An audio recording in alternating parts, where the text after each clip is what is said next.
اور روزانہ اپنے ہی شوہر کے ہاتھوں بدترین تشدد کا نشانہ بن رہی تھی، جبکہ میں وہاں بیٹھ کر مزے سے کھانا کھاتا تھا۔ میں نے کئی بار سوچا کہ شاید مجھے کاشف سے اس بارے میں سخت لہجے میں بات کرنی چاہیے، لیکن پھر یہ سوچ کر رک جاتا کہ کہیں وہ اسے میری بدتمیزی نہ سمجھ لے۔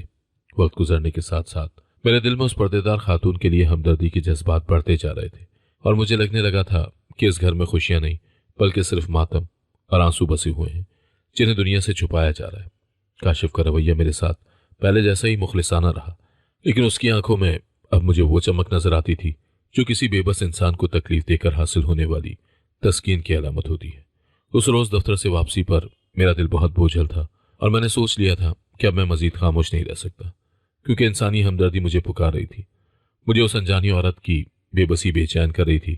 اور میں نے پختہ ارادہ کر لیا تھا کہ آج میں کاشف سے اس کی بیوی پر ہونے والے تشدد کے بارے میں کھل کر بات کروں گا، چاہے نتیجہ کچھ بھی نکلے۔ میں اس کے گھر پہنچا تو وہ ہمیشہ کی طرح ڈرائنگ روم میں میرا انتظار کر رہا تھا، لیکن آج میرے چہرے پر وہ پرانی مسکراہٹ نہیں تھی بلکہ ایک سنجیدگی طاری تھی۔ ہم دونوں کافی دیر خاموشی سے بیٹھے رہے، اور پھر وہ حسب معمول کھانا لانے کے لیے اٹھ کر اندر کے کمروں کی طرف چلا گیا، جہاں سے پھر وہی چیخوں کا آغاز ہوا۔ میں اب مزید برداشت نہیں کر سکتا تھا، اور میں نے تہیہ کر لیا کہ میں آج اس پردے کے پیچھے چھپی حقیقت کو دیکھ کر ہی رہوں گا، چاہے اس کے لیے مجھے کوئی بھی قدم اٹھانا پڑے۔ کاشف جب واپس آیا تو اس کے چہرے پر وہی مکروہ اطمینان تھا جو مجھے اب زہر لگنے لگا تھا۔ میں نے نوالا توڑنے کے بجائے اس کی آنکھوں میں آنکھیں ڈال کر اپنی بیزاری کا اظہار کر دیا، جس سے وہ تھوڑا سا بوکھلا گیا، لیکن پھر سنبھل کر اپنی گفتگو جاری رکھی۔ میرے ذہن میں اب ایک ہی منصوبہ چل رہا تھا کہ کسی طرح اس معصوم عورت کو اس جہنم سے نجات دلائی جائے اور اسے دوبارہ ایک معزز زندگی دی جائے جس کا وہ حق رکھتی تھی۔ میں اس وقت نہیں جانتا تھا کہ میرا یہ ہمدردی کا جذبہ مجھے اس ہولناک سچائی کے قریب لے جائے گا جس نے میری پوری کائنات کو ہلا کر رکھ دینا تھا، اور میرے مخلص دوست کا اصل بھیانک روپ میرے سامنے آنے والا تھا۔ دفتر کے کاموں میں اب میرا دل بالکل نہیں لگ رہا تھا، اور ہر گزرتا لمحہ مجھے اس ہولناک آواز کی یاد دلا رہا تھا جو میں نے کاشف کے گھر سنی تھی۔ میں اپنی کرسی پر بیٹھا مسلسل یہی سوچ رہا تھا کہ ایک انسان کتنا دوغلا ہو سکتا ہے کہ باہر وہ میرا بہترین دوست اور ایک ذمہ دار ملازم ہے، لیکن اپنے گھر کی دیواروں کے پیچھے وہ ایک درندہ بن جاتا ہے۔ میرے ذہن میں بار بار اس پردے دار خاتون کا چہرہ تو نہیں، لیکن اس کی وہ بے بس آواز گھوم رہی تھی جس نے میری روح کو تڑپا کر رکھ دیا تھا۔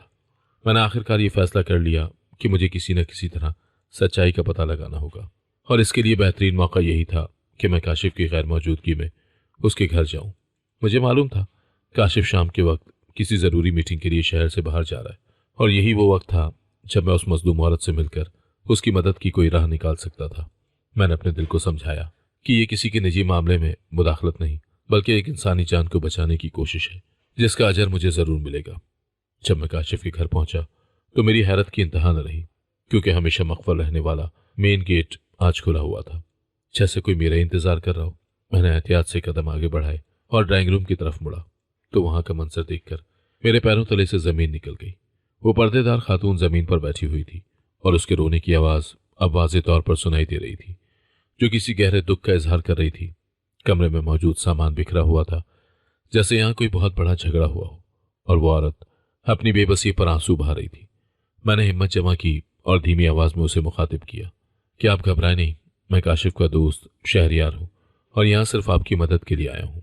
میری آواز سنتے ہی وہ عورت بری طرح چونک گئی اور اس نے اپنے برقعے کو مزید سختی سے تھام لیا، جیسے وہ مجھ سے یہ شاید اپنی قسمت سے چھپنا چاہتی ہو۔ اس کی سسکیوں میں ایک عجیب سی تڑپ تھی جو مجھے اندر تک ہلا رہی تھی، اور میں سوچ رہا تھا کہ آخر کاشف جیسا پڑھا لکھا شخص اپنی شریک حیات کے ساتھ ایسا وحشیانہ سلوک کیسے کر سکتا ہے۔ ابھی میں اس سے مزید کچھ پوچھنے ہی والا تھا کہ اچانک پیچھے سے کاشف کی گرجدار آواز سنائی تھی جس نے مجھے ساکت کر دیا۔ کاشف وہاں کھڑا تھا اور اس کی آنکھوں میں خون اترا ہوا تھا، جیسے وہ اسی موقع کی تلاش میں ہو کہ مجھے اپنی بیوی کے قریب دیکھ سکے۔ اس نے مجھ پر انتہائی گھٹیا اور غلیظ الزامات لگانا شروع کر دیے کہ میں اس کی غیر موجودگی میں اس کے گھر کیوں آیا ہوں، اور میری نظریں اس کی بیوی پر ہیں۔ میں نے اسے سمجھانے کی بہت کوشش کی کہ میں صرف انسانی ہمدردی کے ناطے یہاں آیا ہوں، کیونکہ میں نے اس عورت کی تکلیف کو محسوس کیا تھا، لیکن وہ کچھ بھی سننے کے لیے تیار نہیں تھا۔ اس کا غصہ آسمان کو چھو رہا تھا، اور اس نے چیخ کر کہا کہ جو عورت میرے دوست کو گھر میں آنے دے وہ میرے نکاح میں رہنے کی قابل نہیں ہے۔ اس سے پہلے کہ میں کچھ کہتا، اس نے وہیں کھڑے کھڑے اپنی بیوی کو 3 بار طلاق دے دی اور اسے گھر سے نکل جانے کا حکم دے دیا۔ وہ عورت خاموشی سے سب سنتی رہی، جیسے اسے اس بات کا پہلے سے انتظار تھا یہ شاید وہ اس جہنم سے چھٹکارا چاہتی تھی۔ کاشف نے مجھے دھکا دیا اور کہا کہ اب یہ تمہارے لیے حلال ہو چکی ہے، اسے جہاں مرضی لے جاؤ، اور آج کے بعد مجھے اپنی شکل مت دکھانا۔ میں سکتے کی حالت میں کھڑا تھا کہ میری ایک چھوٹی سی غلطی نے کسی کا بسا بسایا گھر اجاڑ دیا تھا، لیکن دوسری طرف مجھے اس عورت کی آزادی پر تھوڑا سا سکون بھی محسوس ہو رہا تھا۔ وہ عورت اب بھی زمین پر بیٹھی کانپ رہی تھی، اور میں نے محسوس کیا کہ اب میری ذمہ داری پہلے سے کہیں زیادہ بڑھ گئی ہے، کیونکہ وہ میری وجہ سے سڑک پر آ گئی تھی۔ میں نے اسے تسلی دی اور کہا، آپ پریشان نہ ہوں، میں آپ کو تنہا نہیں چھوڑوں گا،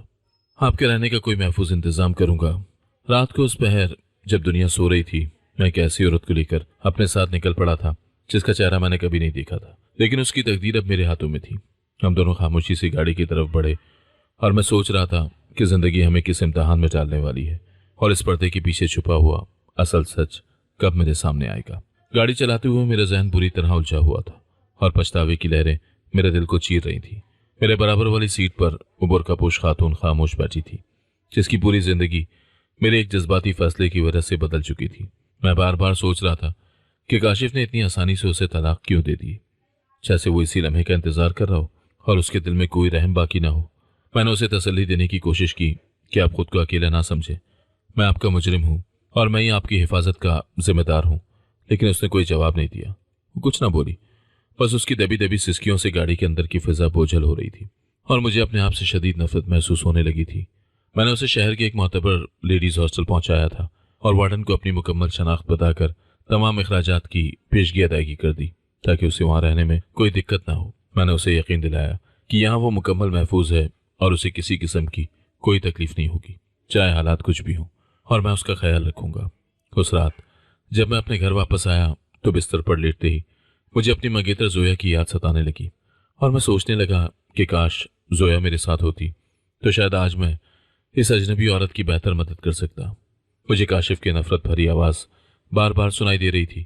اور میرا دل اس کے دکھ میں ڈوبا جا رہا تھا، کیونکہ اس کی بربادی کی پہلی وجہ میں خود تھا۔ عدت کے 3 مہینے میری زندگی کے مشکل ترین مہینے تھے، کیونکہ اس دوران میں ایک عجیب سی اخلاقی کشمکش کا شکار رہا، اور مجھے اپنی نیندیں اڑتی ہوئی محسوس ہوئیں۔ میں ہر مہینے باقاعدگی سے ہاسٹل کے وارڈن کے پاس جاتا اور اس خاتون کے لیے ضرورت کا تمام سامان اور نقدی جمع کروا دیتا، لیکن میں نے کبھی بھی اس سے براہ راست ملنے کی کوشش نہیں کی، کیونکہ مجھے اس سے نظریں ملانے کی ہمت ہی نہیں تھی۔ میرا ضمیر مجھے مسلسل ملامت کرتا تھا کہ میری وجہ سے ایک عورت کا گھر اجڑا ہے، اور اب وہ معاشرے کی تلخ نظروں کا سامنا کرنے پر مجبور ہے، جس کا کوئی سہارا نہیں بچا اور نہ ہی کوئی ٹھکانہ رہا۔ میں نے کاشف سے رابطہ کرنے کی کئی بار کوشش کی تاکہ اسے اس کے فیصلے پر شرمندہ کر سکوں، لیکن اس نے میرا نمبر بلاک کر دیا تھا، اور وہ کہیں غائب ہو چکا تھا جس کا کسی کو علم نہیں تھا۔ یہ صورتحال میرے لیے مزید پریشان کن تھی، کیونکہ اب وہ عورت مکمل طور پر بے سہارا تھی، اور اس کا اس دنیا میں میرے سوا کوئی سہارا نظر نہیں آتا تھا۔ میں نے کئی بار وارڈن سے اس کی خیریت پوچھی تو اس نے بتایا وہ خاتون دن بھر تسبیح پڑھتی رہتی ہے اور کسی سے بات نہیں کرتی، بلکہ سارا دن کمرے میں بند رہتی ہے۔ اس کی خاموشی مجھے مزید خوفزدہ کر رہی تھی، جیسے وہ کسی بہت بڑے صدمے کی لپیٹ میں ہو، اور اسے اپنی زندگی سے اب کوئی بھی امید باقی نہ رہی ہو، اور وہ موت کی دعا مانگ رہی ہو۔ وقت گزرتا گیا اور عدت ختم ہونے کے قریب آ گئی، تو میرے دل میں ایک خیال آیا کہ کیوں نہ میں اس مظلوم عورت کو اپنے نکاح میں لے لوں تاکہ اسے معاشرے کی بری نظروں سے بچایا جا سکے۔ مجھے بخوبی معلوم تھا کہ یہ معاشرہ ایک طلاق یافتہ عورت کو کبھی چین سے جینے نہیں دے گا، اور خاص طور پر جب اس کی طلاق کی وجہ میں بنا ہوں تو میرا فرض اور بھی بڑھ جاتا ہے کہ میں اسے تحفظ دوں۔ میں نے اپنے ضمیر کے سامنے خود کو پیش کیا اور فیصلہ کیا کہ میں زویا کی جگہ کسی کو نہیں دے سکتا، لیکن اس عورت کو ایک باعزت نام فراہم کرنا میرا سب سے بڑا انسانی فرض ہے۔ میں نے وارڈن کے ذریعے اسے نکاح کا پیغام بھجوایا کہ میں یہ سب صرف ہمدردی اور اپنے گناہ کے کفارے کے طور پر کرنا چاہتا ہوں تاکہ اسے عزت مل سکے۔ مجھے امید نہیں تھی کہ وہ اتنی جلدی مان جائے گی، لیکن چند روز کے بعد وارڈن نے مجھے یہ خوشخبری سنائی کہ وہ اس رشتے کے لیے تیار ہے، بشرطیہ کہ میں اس کے پردے کا ہمیشہ احترام برقرار رکھوں اور زبردستی نہ کروں۔ اس کی رضامندی نے میرے کندھوں سے ایک بہت بڑا بوجھ اتار دیا تھا، اور میں نے فوری طور پر انتہائی سادگی سے نکاح کی تیاری شروع کر دی، کیونکہ اب وہ میرے گھر کی زینت بننے والی تھی۔ میں جانتا تھا یہ شادی محبت کی بنیاد پر نہیں بلکہ ایک پچھتاوے کے گرد گھوم رہی ہے، لیکن مجھے سکون تھا کہ میں کسی کی اجڑی ہوئی زندگی کو سنوارنے کے قابل ہو گیا ہوں، اور میں اس کے لیے بہترین ساتھی ثابت ہوں گا۔ ہمارا نکاح انتہائی سادگی کے ساتھ ایک سرکاری دفتر میں انجام پایا، جہاں چند اجنبی گواہوں کی موجودگی میں ہم دونوں نے زندگی بھر کا ساتھ نبھانے کا ایک سنگین عہد کیا۔ اور میں نے اس کے تمام حقوق کی ذمہ داری اپنے سر لے لی۔ وہ اس وقت بھی مکمل طور پر سیاہ برقعے میں ملبوس تھی اور اس نے اپنے ہاتھوں پر دستانے چڑھا رکھے تھے، جیسے وہ خود کو اس بے مروت دنیا کی بری نظر سے ہمیشہ کے لیے چھپانے کا پختہ ارادہ کر چکی ہو۔